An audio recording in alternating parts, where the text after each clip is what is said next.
طلب الجماهير. أنا أنت حكى الحمر حاضر لكن احنا أنت نكتة لهذا الجمهور.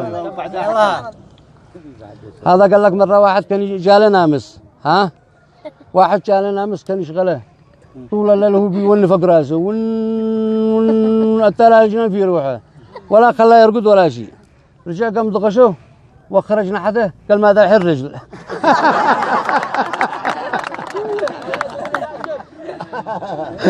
هذا مرة واحد شيبة ركب فوق حافلة يعني فارغ ما بيش معه عمل يعني هذا ظنك ما درى يصير رجع ركب له فوق حافلة يعني يركب له مع صاحب الحافلة يلوي هكذا يمشي اليوم. ايوه فركب مع السواق الحافلة هذا من الصباح لا ظهر وصاحب الحافلة بيلف لف لف ويعينه في المراية يعني طول اليوم. لا ما تعب الشيبة هذا ونزل قال صاحب الحافلة على جنب وقف خرج الشيبة العشرة ناوله بس هذاك صاحب الحافلة الحساب وطرحها صار ينزل له قال له يا حج قال ايش؟ قال صدق انني اعرف اكون سعديه.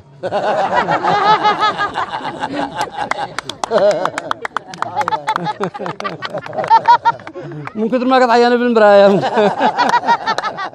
يعني يقصدوا عليه. وهذا مره ركبوا ثلاثه فوق باص فوق حافله وبعد ذاك هم هذول ما مش معاهم زلط ولا شيء. المهم ركبوا لما وصلوا هناك قالوا صاحب الحافله على جنب ووصلنا لهم بيقولون فين الحساب قالوا ما فيش معنا حساب والله ما معنا شيء. تشتي طول ضمن لضمت قالنا منكم صدق قالوا والله ما معنا الله ملاضين. قال الثاني اقرب قال راح للملضم قالوا اخرج لك. قرب الثاني اقرب قال راح للملضم قالوا اخرج لك. قرب الثالث قال راح للملضم واخرج لك. وهذاك الثالث معه صاحب قال زيد فعل الملضم تم قال راح للملضم قال صاحبه محاسبه.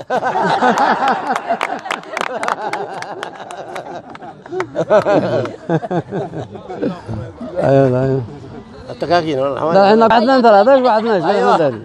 قصة الحوانيت. هذا قال لك مرة واحد معه باص والباص حكى لنا حالي هكذا معالج مهندم هذا فالركب حكوا كلهم ما كانوا يركبوا معه لا يعجبون لا يركبون لا قدام كلهم لا ما ضهم ورجع قال بعرض.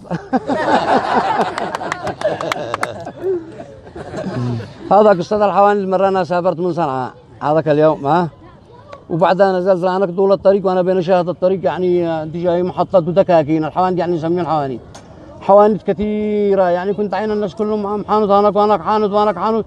لو ما وصلت للبلاد لا عندنا لا هذا ودخلت للحارة في عندنا في دمر ونزلنا لهناك وعند الدنيا كلها لا ايش حوانيت كل من يعني مع حانوت تحت البيت.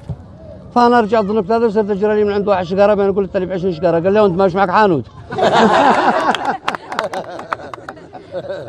قل انا يعني تعال انا يعني. على رسول الله وعلى اللهم صل على محمد وعلى الطيبين الطاهرين. خليك تشاور قدام صور. ومن القصص التي كانت تجرى عندنا مثلا في الحاره واحد فعل دكان عندنا يعني بعده كم لها الدكان يعني مستمر لها عمر كثير وذي كان جالس في الدكان هذا شديد يعني يموت على الريال وعلى الربع وعلى النص ما كانش يرضى يبلد اي حاجه وكانوا ينصحوا انتبه لا تين احد لا تخاف احد. قال انا منتبه انا ما انا مجنون ما انا بعقلي والله ما دين احد مخلوق المهم ولا كان يرضى يدين احد شيء ولا يرضى ولا هذا المهم شديد زوبة الله. مرة وتف جاء عنده واحد عاد وشت منه.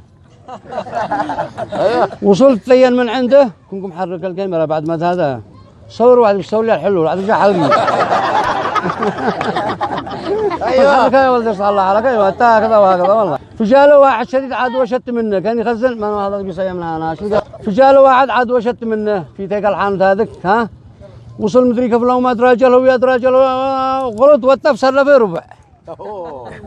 وانه في دوامه لا يعلم بالله الله. على الربع ذيك ما عاد كانش يدخل عينها النوم ذيك صاحب الحانوت وهذاك فلت وراح له من الحرم من تحت راس الربع ذيك.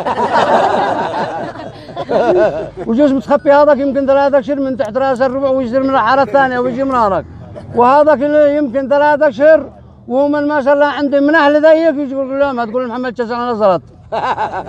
يقول يا نزلت هذا هو ربع قرش يعني ما فيش حاجه وهذا وخلاها طبيقه ويشتي جزع من ما صار يعني من اهل البيت يقول نبوا علي نزلت ويصير يتقالعهم ذوليك اخرتها لو ما ضهم علي ضهم من كثر ما ضايق صاحبنا ذيه صار عندي يتقالع ويا الان كسر اشتكى قال لي صلاه وصل له هناك وصل بيقول له ايش عندي لك ايش في بدري لابوك.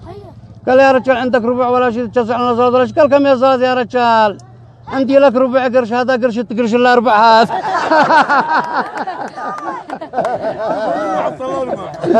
نشكركم والسلام عليكم ورحمه الله وبركاته.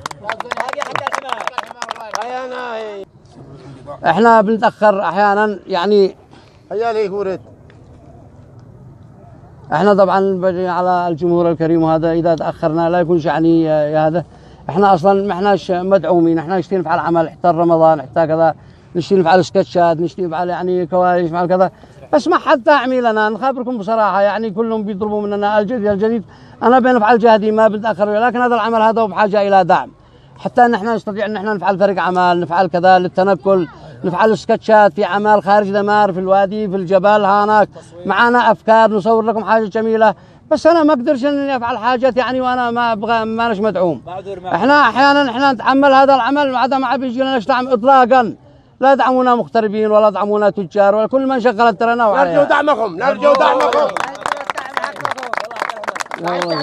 ما اعرفش طبعا العمل هذا الذي احنا عنقوم به بحاجه الى مخرج. احنا بحاجه الى اثنين اشخاص مهمين في ذا العمل، نشتي مخرج ونشتي مدخل.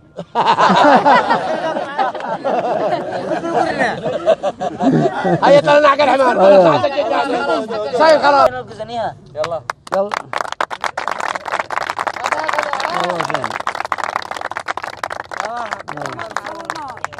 هيا. ترى نعقل الحمار.